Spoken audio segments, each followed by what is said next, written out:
Hi everyone, as the valley is about to be unleashed upon us and the Sen cycle is about to come in, let's take a look back at the few illustrious years of Netrunner that have seen much growth in the game. I mean, it really does live up to its name of a living card game, and we've gone through the core set and 3 whole cycles. That is a lot of cards. So looking back, we still have the same 4 factions, corp factions, and the 3 runner factions. I want to ask this question, something for you to think about. I have my set of answers right here, and maybe you have yours too. Let's see. My question is, what is the one card from each faction that defines that faction? What card screams NBN? What card makes Shaper truly Shaper? What card makes you want to play Criminal instead of the other runners? That's the question. It's not necessarily the most powerful card in faction or the most broken, but it's one that defines the faction and perhaps as well how future cards were designed around the release of that card. So perhaps Corroder in Anarch may have been the most popular barrier breaker of choice, but it might not necessarily define the faction, because even though you're playing Shaper or Criminal, you're still splashing for Corroder. So it doesn't really define Anarch per se. It's a powerful card, it is very efficient, but yeah, it doesn't scream Anarch to you. Corroder, Anarch, well, yes, it's red in color, but that's about as Anarch as it can be. So, you can pause the video, give this a little thought, and you can watch the rest of my video for my response. Let's start with the easy ones. Weyland. There's no question about this in my mind, and I think in many people's minds. When you say Weyland, you think of Scorched Earth. When you say Scorched Earth, you think of that faction, the big W. And yeah, I do know that there are builds out there that are pretty successful that don't have Scorched Earth at all. My Code Gate Conundrum is one of the examples of that Weyland deck. With Blue Sun, Oversight AI might just become a more important card than Scorched Earth. But still, I think Scorched Earth is the definition of Weyland, because Weyland mostly revolves around... one of the biggest traits of Weyland that distinguish itself from the others is meat damage, and nothing does that better than Scorched Earth. Moving on to NBN. Again, NBN is defined by Tag Storm, although in the competitive sphere it's more defined by Fast Advance, but whether you're playing, whichever archetype you're playing, it doesn't matter. Your deck will always contain 3 copies of Astroscript because it's just that good. Astroscript is a game warping card, especially for the yellow faction, because basically game balance and game design was all done with Astroscript in mind, and I think that the game would actually be a healthier place without Astroscript in the core set and designing more powerful cards based on that, because looking at the ice of NBN right now, looking at their operations, they're just so lackluster compared to the other 3 factions, which is a very huge pity. The only good selling point about NBN is their agendas, and boy, those agendas are good. And yes, that's what I think has defined the faction that has shaped the rest of the cards in NBN for worse. And just 2 more notes. Textstorm NBN. Astroscript is still important because it allows you to get breaking news off with 1 less click. And secondly, Jackson Howard is more commonly played than Astroscript, but again, it doesn't define NBN faction. You see it in every single corp. Let's move on to Criminal. Criminal, once again, this one's pretty much a no-brainer. I think most of you will agree that Siphon defines Criminal. I know in the recent cycle they've moved away from that. Siphon is much less powerful now, and there are more ways to build criminals without Siphon, such as resource-based builds with Ian Sterling or Andromeda. And you can argue that Andromeda is actually the most powerful runner because of such a powerful start, but and could deserve a spot here. But ultimately, I think when you think of Criminal, you think of thievery, illegal activities, and just making fat stacks of cash. And account siphon encapsulates all of that very nicely. So yes, I think it defines criminal to this day. What about shapers?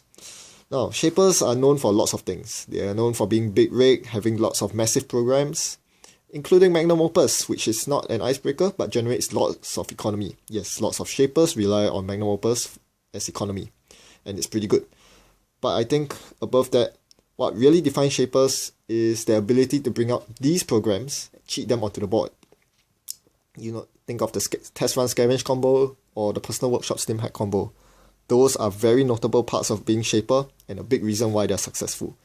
But even above that, I think the one tutor card that trumps all of these, that makes shapers so powerful now, is SMC. I know some of you are yelling, what about clone chip? Yes, clone chip is pretty good as well. But I think SMC really truly encapsulates what it means to be shaper. Because for the first time ever, you can tutor a program from your stack during a run. No other faction can do this right now. And in fact, no other card can do this aside from SMC. If you think about prepaid kit, clone chip is nothing without SMC. And that is when you need your programs the most. You need to tutor them the most early game when you don't have any programs on the board. Thinking back to creation and control, this is when self-modifying code was released. Think of the art on the box itself. The lotus is there, and that's a very good reason why. This card is just opens up so many avenues, so much flexibility for shapers, which, well, defines them, because that's the whole name of shapers, flexibility. And at zero cost, it just makes it such a powerful card and an irreplaceable staple in many shaper decks, including the most competitive of them all today, the prepaid kit. Moving on to our last runner, Noise, or rather Anarchs. This one's a tough one, because Anarchs are known to be a hodgepodge of solutions, lots of disruptive programs, and they're also known for being very destructive, even at the cost of their own themselves, like thinking of Stim Hack, Stim Dealer, all these that deal damage to yourself.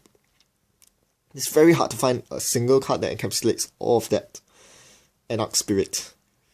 At the end of the day, this could be controversial, but I'll have to go with Parasite. Simply because, firstly, it is destructive in the name of Anarch. Secondly, it's a virus, which, again, defines the Anarch faction, one where it's the home of viruses, basically. And most importantly, I think many Anarch decks now don't run less than 3 copies of Parasite. That says a lot about the power of this card. It is pretty much the best card in the game to deal with Corp Ice. That is not an icebreaker. Think about it. Okay, so now let's move on to the last 2 corps. Let's do HB first. Now, HB is a pretty tough one. I was very tempted to place Biotic Labor down there, but that would do injustice to the Glacier builds, those like Red Coats HB, those like, and Glacier is actually a big part of HB. You're ignoring the IDs such as Stronger Together. If you just place Biotic Labor as that card, even though it costs 4 influence, even though HB Fast Advance is probably the most powerful HB archetype to date. But I think what defines HB is their powerful ice. Ever since the core set, I believe that HB Ice has always been the best at what it does, which is keeping runners out. It's so taxing to get through, very annoying, and incredibly tough to break. Very resilient to the likes of Parasite, and it just assures HB the late game, which I think is really what defines HB. So I can't pick a single piece of ice to represent this. I know Eli is probably the best piece of ice in the game, but most corps still play Splash for Eli, and the reason why you play HB is because you get to use E-Life for free, along with the other taxing eyes such as Viper and Ichi, which you see in almost every, well, I wouldn't say almost every, but lots of HB decks, especially in the early days of HB. Just look at the World's videos from the first 2 years of Netrunner.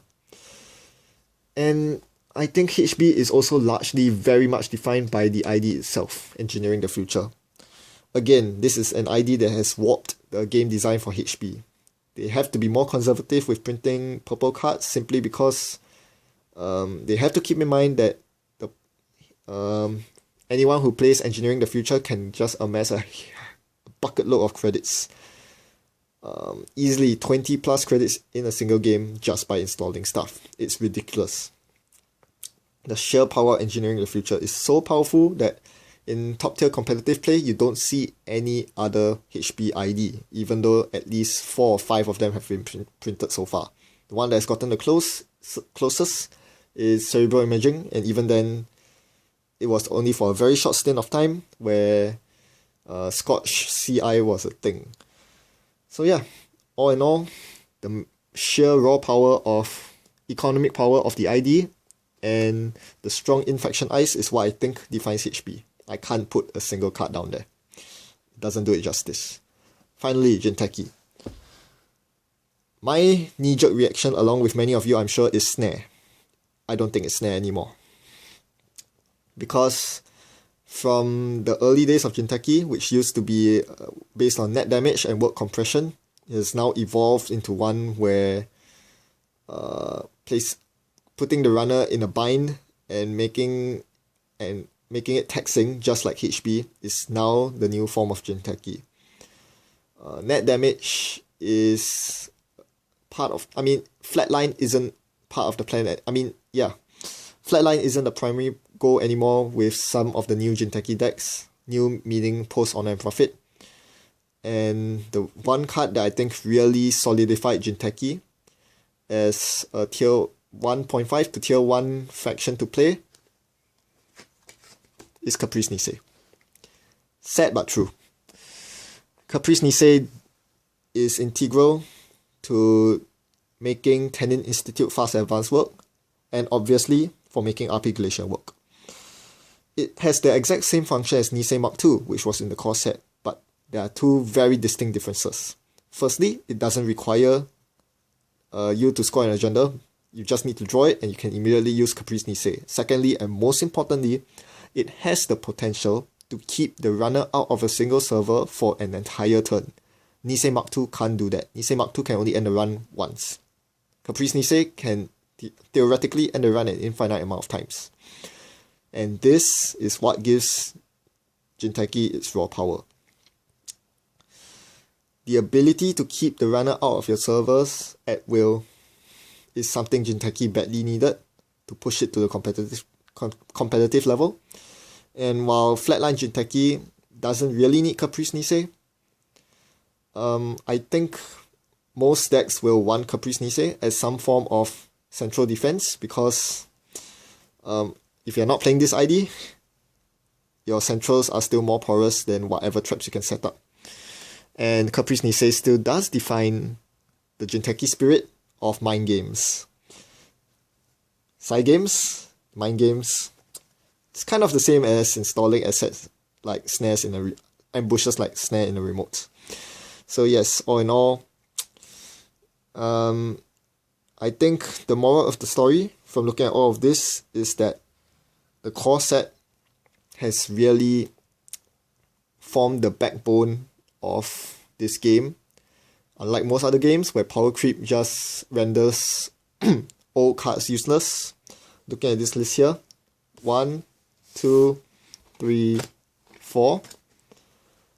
4 out of 7 of the factions are defined by card that was printed in the core set. And maybe 4.5 if you count HB Engineering the Future as well. So to those of you who are thinking that Netrunner could use a reboot like a Game of Thrones, I would say otherwise, because it would completely change the game. It would completely and probably disastrously wreck the game balance, because all 3 cycles that we've seen printed so far were designed with core set cards in mind. Think about it. Thanks for watching. Goodbye.